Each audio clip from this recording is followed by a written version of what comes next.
va laisser la place au pasteur. Non, c'est une blague. On va passer au temps de la parole.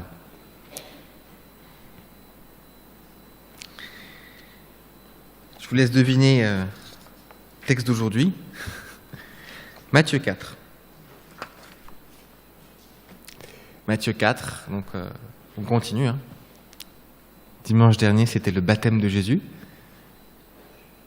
Et maintenant que Jésus a été consacré, ordonné comme prêtre, comme oint, Christ, il va rentrer dans son ministère. Son ministère pour nous. Et nous allons lire le récit de la tentation de Jésus. Donc Matthieu 4, on va lire les versets 1 à 11.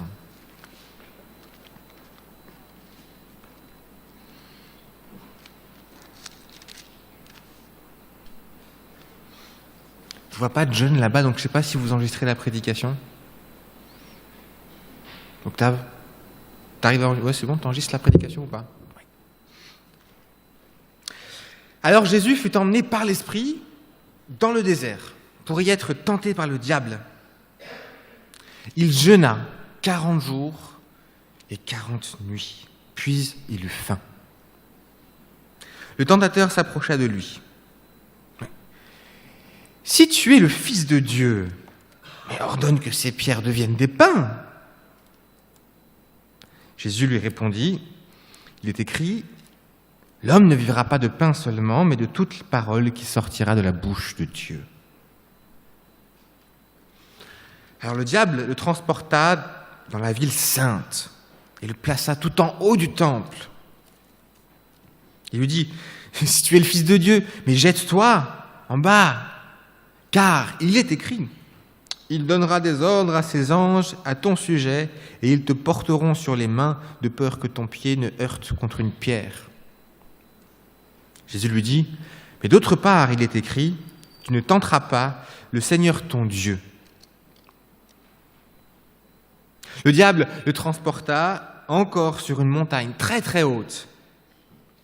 Il lui montra tous les royaumes du monde et leur gloire.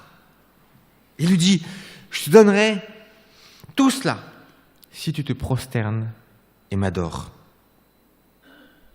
Jésus lui dit, « Arrière de moi, Satan, car il est écrit, tu adoreras le Seigneur ton Dieu et à lui seul tu rendras un culte. » Alors le diable le laissa, et voici que des anges s'approchèrent de Christ pour le servir. Jusqu'ici, la lecture de la parole de Dieu.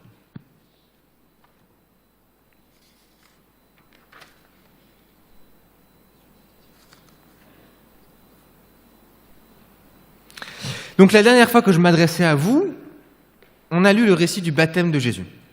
À cette occasion, on a vu comment le baptême de Jean-Baptiste a été l'inauguration du ministère public de Jésus. Jean-Baptiste a consacré Christ et le Père lui-même est intervenu en parlant de vive voix à travers le voile qui sépare les cieux de la terre. Il a parlé, il s'est rendu visible par la colombe pour manifester que ce Fils-là était l'élu du Père. Et donc, en m'approchant de ce texte, j'ai réfléchi à qu'est-ce que ça nous enseignait à propos de Jésus et de son ministère, logiquement. Si le baptême, c'était le début, la tentation, une première étape, qu'est-ce que ça nous montre à propos de Jésus et de son ministère et de Dieu?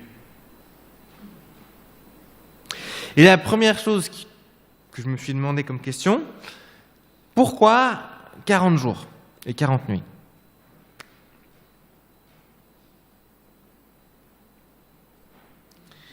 Alors il y aurait une grande étude à faire sur les 40 jours et 40 nuits. Des trucs très intéressants d'ailleurs. Il y a 3 passages où on trouve 40 jours et 40 nuits en fait. Il y a le déluge, il y a Moïse en haut de la montagne, et il y a Élie qui marche 40 jours et 40 nuits dans le désert. Et je pense que ces passages sont pas... on trouve l'expression 40 jours, 40 nuits dans la Bible. Je pense que c'est pas anodin. Mais là, je vais rester dans la lecture traditionnelle de ce texte-là et vous dire que, en fait, Jésus réaccomplit, remarche reproduit certaines étapes décisives de l'histoire du peuple d'Israël. En Osée chapitre 11, verset 1, quand Matthieu cite ce passage-là en disant « Quand Israël était jeune, je l'aimais et j'ai appelé mon fils à sortir d'Égypte ». Donc un texte de l'Ancien Testament qui est appliqué à Jésus. En Jérémie 31, verset 15, il est écrit « On entend à Rama une voix qui gémit et d'abondants sanglots amers. Rachel pleure ses fils, elle ne veut pas se laisser consoler. » Un passage de l'Ancien Testament qui est appliqué à un épisode de la naissance de Jésus sur le massacre des innocents. Matthieu veut nous montrer comment, en fait, la vie de Jésus reproduit l'histoire d'Israël. Et dans cette analogie, en fait, eh bien,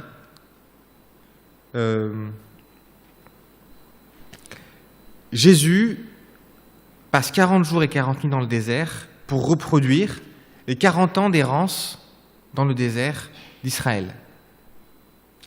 Dans Deutéronome 8, un texte qu'on a lu souvent dans les études bibliques, il est écrit « Souviens-toi de tout le chemin que l'Éternel ton Dieu t'a fait faire pendant ces 40 années dans le désert. Il voulait t'humilier et te mettre à l'épreuve pour discerner, connaître les dispositions de ton cœur et savoir si tu respecterais ou pas ses commandements. » Jésus va passer 40 jours et 40 nuits dans le désert pour être éprouvé par Dieu et qu'il soit rendu manifeste, ou non, qu'il allait obéir au commandement de Dieu. Oh, vous dites, mais c'est évident que Jésus allait obéir, peut-être, mais il fallait que cela soit rendu manifeste. Donc Jésus, après avoir été consacré, a passé 40 jours et 40 nuits de jeûne dans le désert pour être à l'épreuve et connaître les dispositions de son cœur. Et Satan va bondir sur l'occasion, ou être un instrument de Dieu, les deux à la fois, s'approcher de Jésus pour chercher à le détourner de sa vocation. Bon, il l'a déjà fait avec grand succès par le passé. Détourner les vocations, il est champion pour ça. Adam avait une vocation à collaborer avec Dieu et à vivre dans la paix, la joie, la félicité, le bonheur, le succès, l'allégresse. Il a réussi à lui proposer un plan B, plus foireux, mais quand même, Adam l'a pris. Israël devait être à la lumière des nations, un pays riche d'abondance, de paix, de joie, où il n'y aurait pas un seul pauvre, où il n'y aurait jamais faim, jamais de... Il a réussi à leur proposer quelque chose de plus nul, et ils l'ont pris. Donc il est assez doué quand même pour nous faire rater notre vocation. Ça, c'est son truc à Satan. On a un objectif, il dit, décale-toi un peu, hop, voilà. 5 degrés vers la gauche et hop, on rate la cible.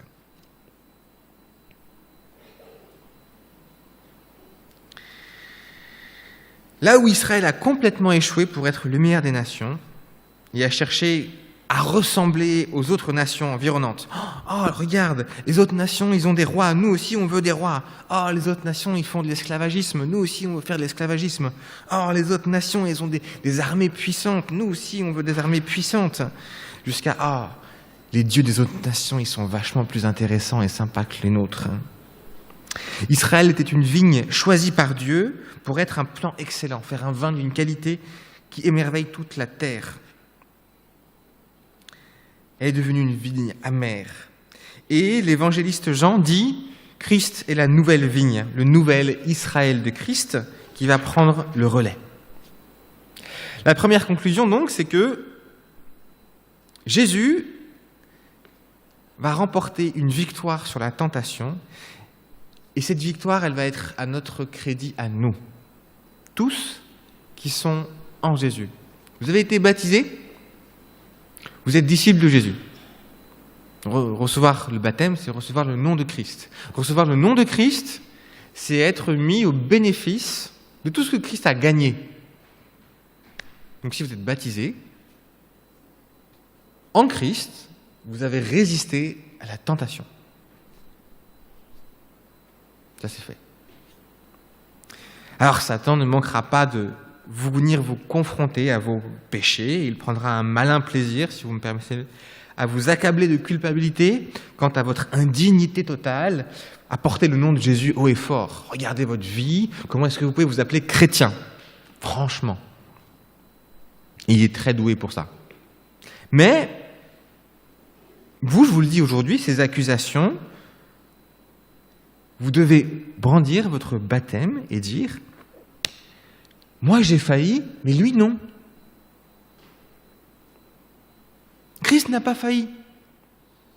Alors, moi, je n'ai pas de raison de me la raconter, mais j'ai une excellente raison d'être très fier de Christ, qui est mon roi. Car par lui, j'ai l'assurance de ne jamais être condamné pour mes péchés. Il a su, lui, résister à la tentation, donc Satan, qui ne peut rien contre lui, n'a rien à me dire à moi, puisque Jésus m'a pris avec lui. Ça, c'est le premier point. Christ a supporté la tentation, donc sa victoire est mise à mon crédit, à moi. C'est ce qui est contenu dans le baptême. Deuxième chose, Jésus est le nouvel Israël. Il n'est pas que le nouvel Israël, il est aussi le nouvel Adam. En 1 Corinthiens 15, verset 45, il est écrit « L'Écriture ne déclare-t-elle pas « Le premier homme, Adam, devint un être vivant doué de la vie naturelle. Le dernier Adam est venu, lui, pour être animé par une vie spirituelle qui communique la vie. » Le dernier Adam, comprenez que c'est Christ. Ainsi, Jésus n'endosse pas seulement la vocation d'Israël à être lumière des nations, il endosse la vocation de Adam à être à l'image de Dieu. D'ailleurs, l'apôtre encore dira que Christ est l'image visible du Dieu invisible. On retrouve cette idée d'image de Dieu. Il est la nouvelle humanité, née non selon la chair et la volonté des hommes, mais selon la volonté de Dieu. Et où est-ce que la vocation de l'homme a été ratée ? À la chute. Donc on va lire Genèse 3, versets 1 à 6. Le serpent était le plus tortueux de tous les animaux des champs que l'Éternel avait fait. Et il demanda à la femme, « Vraiment ? Est-ce que Dieu vous a dit ne mangez aucun fruit des arbres du jardin ?» La femme répondit au serpent, « Ah, nous mangeons des fruits des arbres du jardin, excepté de l'arbre qui est au milieu du jardin. Dieu nous a dit de ne pas en manger, et même pas y toucher, sinon nous mourrons. » Le serpent dit à la femme, « Pas du tout. Vous ne mourrez pas.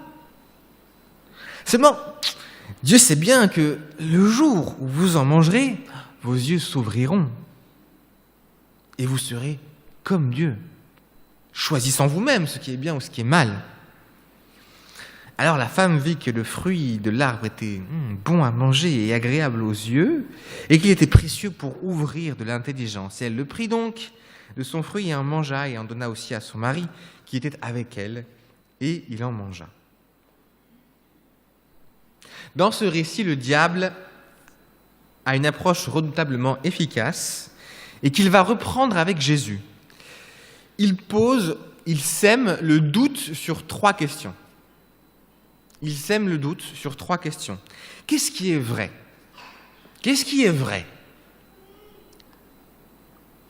Qu'est-ce qui est bien ? Deuxième question. Et qui suis-je ? Troisième question. Qu'est-ce qui est vrai ? Qu'est-ce qui est bon ou bien ? Qui suis-je ? Qu'est-ce qui est vrai ? Comment est-ce qu'on distingue le vrai du faux ? Vous connaissez le vrai billet et faux billet. On peut chercher à distinguer le vrai du faux en étudiant tous les faux billets qui existent. C'est assez fastidieux, ça prend du temps et on n'a jamais fait le tour. Ou alors on peut apprendre à distinguer le vrai du faux en apprenant par cœur toutes les caractéristiques du vrai billet.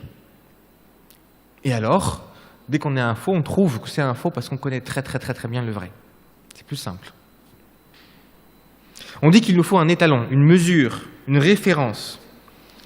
Il en va de même pour les courses sur le marché. Si la balance du marchand a un poids de 1 kg, vous croyez que c'est vraiment 1 kg et que c'est le même kilo que partout. Et de même, nous, quand on grandit dans ce monde, beaucoup de choses nous sont présentées comme vraies. Et comment est-ce qu'on peut distinguer entre ce qui est vrai et ce qui est faux sans avoir une référence, sans avoir une norme, sans avoir de modèle, sans avoir de personnes qu'on croit aveuglément, nos parents, nos professeurs, notre culture, notre foi. Mais la mesure originelle de toute chose, c'est Dieu. Sa parole fixe la norme. Si Dieu dit « la lumière est bonne », alors la lumière est bonne. Et personne n'a le droit de revenir sur cette déclaration sans être un menteur. Et si je trouve que la lumière est mauvaise, je suis dans le déni, dans l'erreur, dans l'illusion et dans le mensonge. Si Dieu dit « tu es précieux », tu m'es précieux, tu es précieux. Celui qui dit « tu vaux rien », c'est un menteur. Parce que quand Dieu parle, c'est vrai. Si Dieu dit « le pull de Timothée est bleu », au moment où Dieu dit ça, mon pull deviendra bleu. Parce que sa parole a force de loi. Et on ne peut pas discuter sa parole. Si Dieu dit que je suis coupable et que j'affirme que je suis innocent, je suis menteur. Si Dieu dit tu es purifié de tous tes péchés et que je me persuade que je ne suis pas sauvé, je suis un menteur aussi. Dieu a dit vous mourrez certainement. Et le diable dit vous ne mourrez certainement pas. Satan, pour la première fois de l'histoire, crée un mensonge. Avant ça, ça n'avait jamais arrivé. Avant ça, la parole n'était jamais employée pour tromper. Il affirme que Dieu n'a pas dit la vérité. Vous ne mourrez pas. Il confronte Adam et Ève à la question de qu'est-ce qui est vrai, qu'est-ce qui est faux, qui a raison. Mais ce n'était jamais arrivé avant. Soit ils suivent Dieu par confiance, autrement dit par la foi, soit ils suivent la parole de Satan, ou leur propre choix, ce qui revient à suivre le serpent de toute façon. Mais ce qui est certain, c'est qu'il n'y a pas d'autre camp possible. Il n'y a que deux camps. Soit Dieu a raison, soit Satan a raison.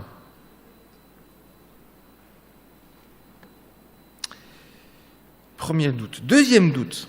Mais Dieu sait que, au moment où vous en mangerez, vos yeux s'ouvriront et vous serez comme lui. Qu'est-ce qui est bien? Qu'est-ce qui est bon pour vous? Est-ce que vous avez besoin de connaître, d'expérimenter le bien et le mal? Ah oui, il faut. Parce que le monde, en fait, vous savez, c'est le yin et le yang. Alors, si vous ne connaissez pas la douleur, vous ne connaissez pas la béatitude. Donc, si vous ne connaissez pas le malheur, vous ne pouvez pas connaître le bonheur. Vous voyez? Donc, s'il n'y a pas la souffrance et le mal sur terre, en fait, le monde n'aura pas de saveur. Voilà le discours du diable. La vie éternelle, sans souffrance, sans malheur, sans dispute, mais on va s'ennuyer. Et on le croit, hein?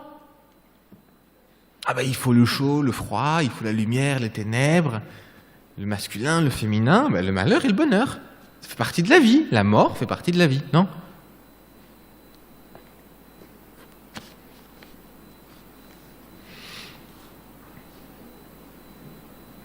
C'est ce que dit Satan. Vous avez besoin de connaître le bien et le mal pour être vraiment des humains complets, comme Dieu. Alors comment est-ce qu'on apprend, nous? Comment est-ce qu'on apprend à faire le tri entre le bien et le mal? Ce qu'on peut manger, ce qui va nous empoisonner, comment est-ce qu'on apprend ce qui peut nous blesser, ce qui peut nous faire mal, ce qui peut nous soigner, ce qui peut nous faire du bien, ce qui nous épanouit, ce qui nous détruit? Tout homme a une morale, tout homme a un sens de ce qui lui paraît bon et mauvais, juste et mal. Dieu a donné à l'homme une conscience, un désir de bonheur, d'épanouissement, et depuis la chute, tous les êtres humains sont dotés de cette conscience à travers laquelle ils perçoivent ce qui leur paraît bien et ce qui leur paraît mal. Aucun humain n'a la même conscience. Vous ne pouvez pas mettre deux personnes qui auront la même morale. Mais tout le monde a une morale. Façonnée par la vie, l'éducation, la politique, la culture, la philosophie du siècle présent. Toujours, on se constitue sa propre morale. Mais toujours, on est loin de la morale de Dieu. C'est Dieu qui signifie ce qui est vrai et ce qui est faux, et nous, chrétiens, nous croyons que c'est Dieu aussi qui définit ce qui est bon et ce qui est mauvais. C'est-à-dire ce qui nous est profitable ou ce qui nous est nuisible. Nous ne devrions pas chercher par nous-mêmes ce qui est bon ou ce qui est mauvais, mais le recevoir et l'apprendre de Dieu. Si Dieu a interdit aux hommes de manger du fruit, c'est pour leur bien. Mais Satan les persuade que Dieu le fait par intérêt pour lui. Ah non, quand même, on ne va pas faire des humains nos égaux. Ça craint, ils vont rester en bas, soumis. Mais ils ne connaissent pas le bien et le mal. Moi, je connais le bien et le mal, donc je vais pouvoir les manipuler. C'est ça que Satan a fait croire. Oh, vous avez vu, Dieu, il garde le meilleur pour lui, quoi. Vous ne savez pas, mais connaître le bien et le mal, c'est le top. Si seulement vous saviez ce que c'est que la souffrance. Voilà. Diabolique et génial, Satan insinue que Dieu retient quelque chose pour lui contre nous. Ah, vos yeux s'ouvriront. Ils sont gardés aveugles. Dieu vous garde aveugle dans l'obscurité, là, dans l'obscurantisme. On dit souvent, la religion, c'est l'obscurantisme. Hein. Si seulement vous osiez prendre ce fruit, alors vous comprendriez des dimensions de l'univers qui vous échappent complètement. Et vous serez comme Dieu. Et ça nous amène à un troisième point. Qui suis-je ? Premier point, qu'est-ce qui est vrai ? Deuxième point, qu'est-ce qui est bon ? Troisième point, qui suis-je ? Est-ce que je suis destiné à être comme Dieu ?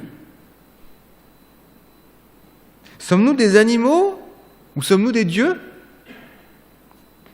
Qu'est-ce qui me distingue du reste de la création ? Qu'est-ce qui me distingue des anges ?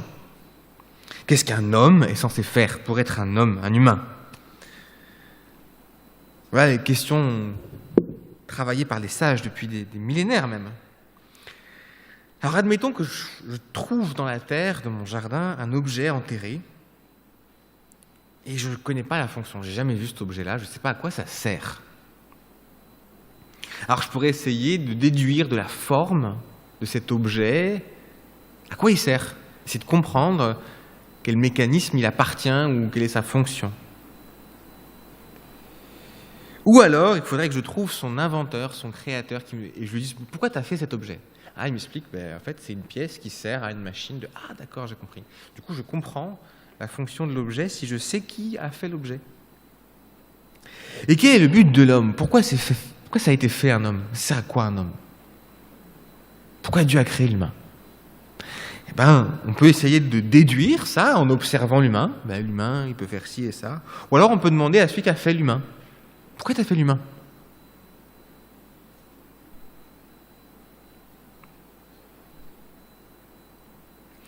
Le diable, nuit, nous propose, par l'intermédiaire d'Adam, une nouvelle place dans ce monde. Soyez votre propre Dieu. Est-ce possible ? Est-ce seulement possible ? Qui peut être Dieu sinon Dieu ? En réalité, en souscrivant aux 3 mensonges du diable, les hommes se font complètement serviteurs du mal, plutôt que serviteurs de Dieu. L'homme étant une créature, on ne peut pas vivre par nous-mêmes. On ne peut pas exister par nous-mêmes, c'est pas possible, il n'y a que Dieu qui a ce pouvoir. Donc on est forcément dépendant de quelqu'un. À vous de savoir de qui vous êtes dépendant, de quelqu'un de bienveillant ou de quelqu'un de malveillant. Le diable dit, Dieu est malveillant.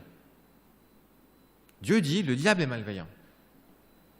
Qui a raison ?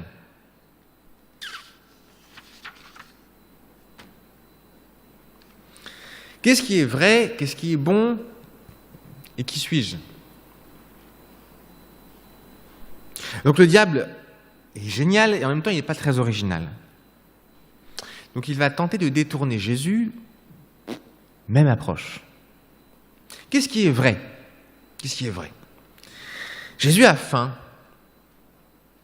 Or, Satan lui expose une vérité avec laquelle vous serez tous d'accord. Mange du pain et tu vivras. Oui ? Je ne sais pas s'il y en a parmi vous qui ont essayé de jeûner 40 jours. Mais dans le monde de Satan, tu manges pour vivre. Oui ? Dans notre monde, on mange pour vivre.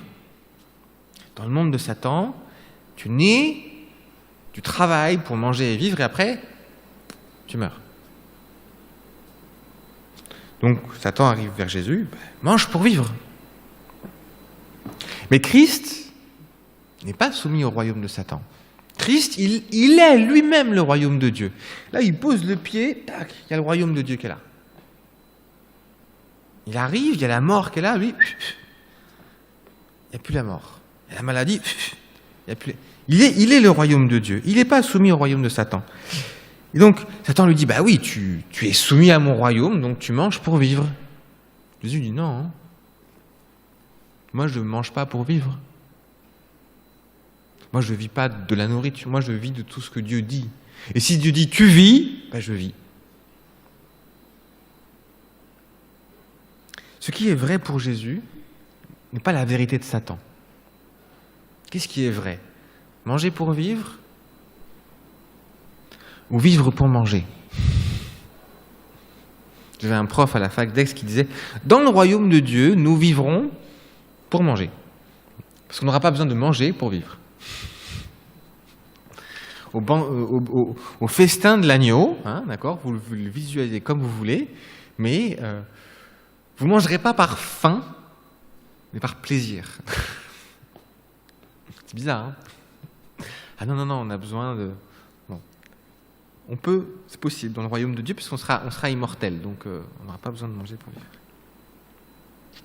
Ce qui est vrai pour Jésus est vrai pour moi aussi, si je suis disciple de Jésus. Et c'est ce qu'il va dire, Jésus, quand il va dire, écoutez, regardez les oiseaux du ciel. Ils ne sèment ni ne moissonnent. Pourtant, Dieu prend soin d'eux et leur pourvoit à leurs besoins. Il dit, le corps est plus que le vêtement et la vie est plus que la nourriture.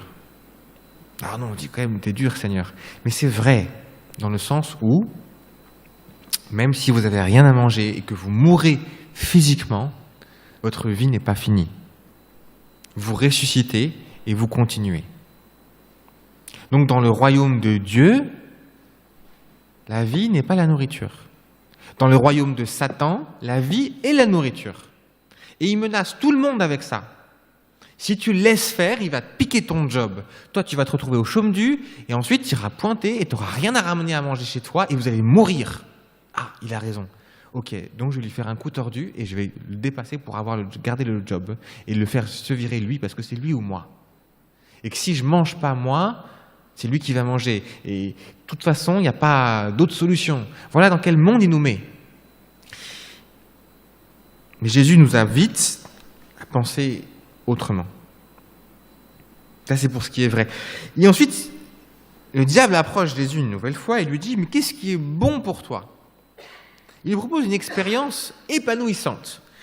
Hop, je t'emmène en haut du temple, et là, il y a toute la foule et tout, et tu vas sauter dans le vide, tu vas faire le buzz. Tout le monde, oh, et il y a des anges qui vont arriver et qui vont te porter sur leurs mains, et tout le monde va dire, c'est le Fils de Dieu. Et ils vont croire en toi. Ça va être formidable. Tu auras la gloire absolue. La célébrité, tu vas être reconnu par tout le monde. Franchement, ce ne serait pas génial à vivre? Genre d'extase et d'ambition dont Satan abreuve le monde entier. Gloire, richesse, reconnaissance, médiatisation, la classe. Mais, dans le royaume de Satan, le plus haut, c'est le plus connu, c'est le plus glorieux, le plus adulé. Jésus n'est pas soumis au royaume de Satan. Jésus, lui, il vit dans le royaume de Dieu. D'ailleurs, il est roi du royaume de Dieu. Et il ne vit pas pour les glorioles éphémères que lui propose le diable. Lui, ce qui l'intéresse, c'est une gloire éternelle. C'est un truc qui ne périt jamais. Alors, il ne va pas détourner les promesses de l'Éternel pour se mettre en avant lui. Et ce qui est vrai pour Jésus est vrai pour moi aujourd'hui. Aujourd'hui, je peux avoir l'impression que la puissance et l'accomplissement qui sont attachés au prestige des hommes, là, sont des choses qui valent la peine de tout sacrifier pour les avoir. Mais en fait, si je réfléchis en perspective de l'éternité, ce sont des mirages qui durent un temps et qui disparaissent complètement. Ce qui est bon pour moi, c'est ce qui sera toujours bon, pas que c'est bon pour un temps et puis qu'après il disparaît.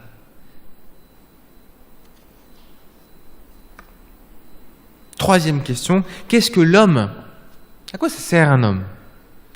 Satan propose un dernier choix à Christ. Bon, ok, ta mission c'est de devenir le roi des rois, Seigneur des seigneurs, ok. Moi je te propose un deal. Ton Dieu, il te propose la croix. Et il dit, si tu te laisses crucifier pour tout le monde, etc., tu seras roi des rois et Seigneur des seigneurs. Moi j'ai plus simple, tu m'adores moi, et je te file tout. Tu vois tous les royaumes de la terre, ils sont à moi pour l'instant. Eh bien, tu te prosternes, 30 secondes, pas juste, hop, et après moi, je te file tous les royaumes. Et tu n'as même pas à passer par la croix, même pas de souffrance, même pas d'humiliation. Tu ne te feras pas rejeter, tu n'auras pas ce sentiment d'abandon absolu, d'angoisse, d'humiliation, de honte. Tu n'auras pas ce regard fermé de ton père pendant ces 3 heures de la croix où il ne te regardait pas. Juste 30 secondes. Moi, je te demande 30 secondes, tu m'adores, après c'est bon, c'est fini, on n'en parle plus. Hop, t'es roi des rois. Pas mal quand même. Au final, t'obéis, t'es roi des rois. C'est ce qu'il voulait. Bon. Juste tu passes par moi.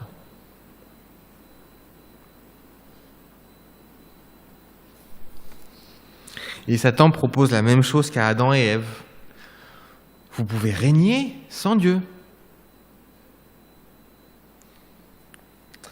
Et là encore, Jésus reste ferme, car dans son royaume, à lui, qui n'est pas celui de Satan, dans son royaume, à lui, l'autorité et la puissance et le règne, ça ne s'achète pas.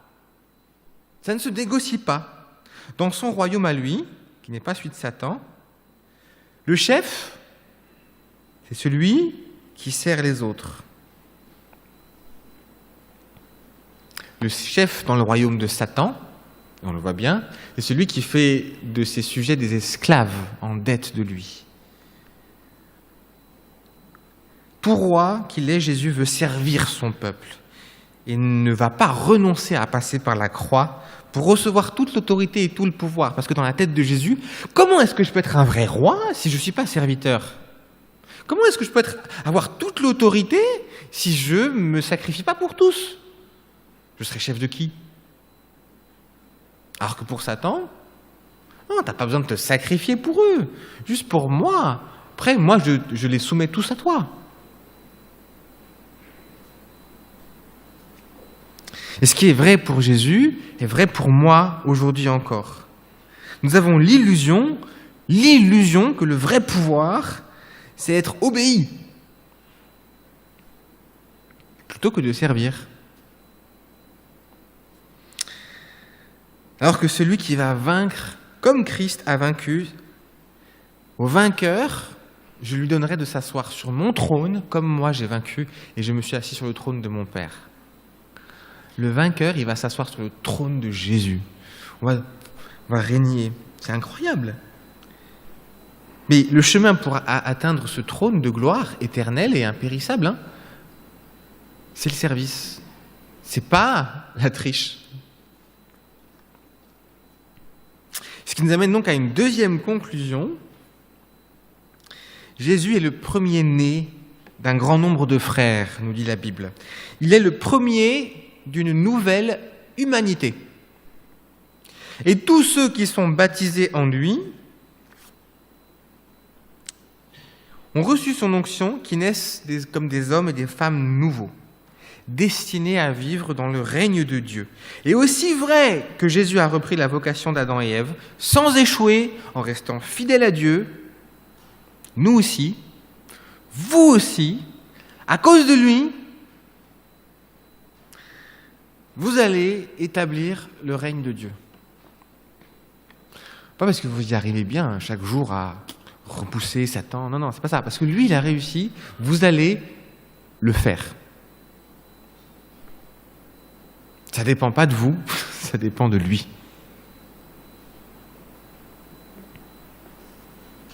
Que ce soit la vocation d'Israël à être lumière de la terre, que ce soit la vocation adressée à toute l'humanité d'être le reflet fidèle de Dieu, l'image de Dieu.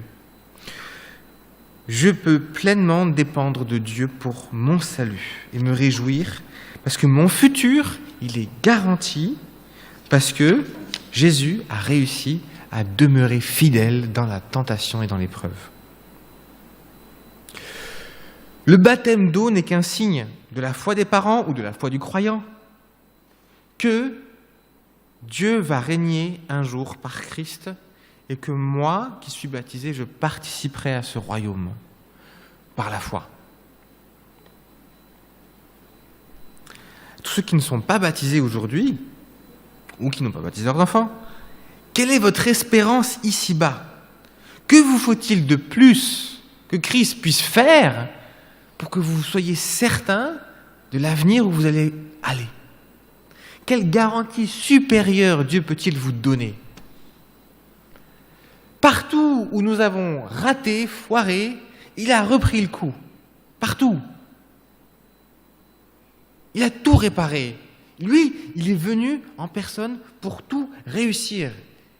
Ensuite, il dit, voilà, tout mon succès, toute ma gloire, tout ce que j'ai réussi, tout mon mérite, je te le donne. Prends-le. Il n'y a pas d'autre moyen pour toi de rentrer dans l'éternité. Prends-le. Qu'est-ce que je dois faire? Rien, tu le prends. Combien ça coûte? Rien, c'est payé. C'est quoi l'arnaque? Il n'y en a pas.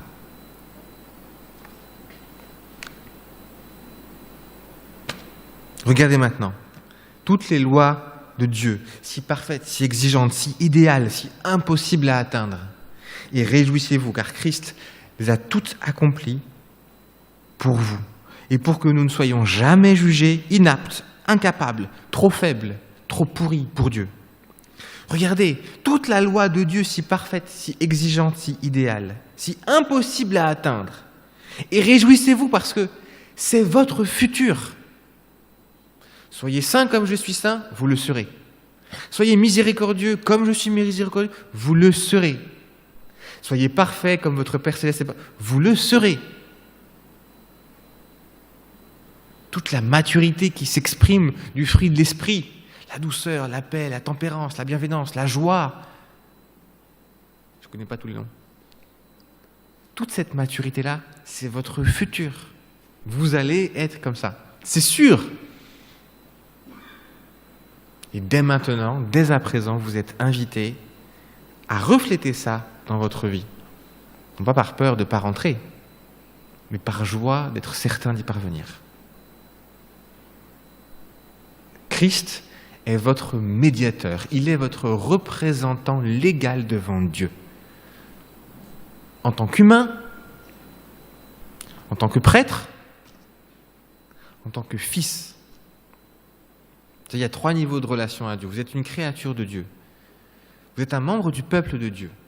Vous êtes un membre de la famille de Dieu. Et quelle que soit votre relation à Dieu, tous les mérites que Christ a eu en tant que créature, en tant que membre du peuple et en tant que fils de Dieu, ils sont pour vous.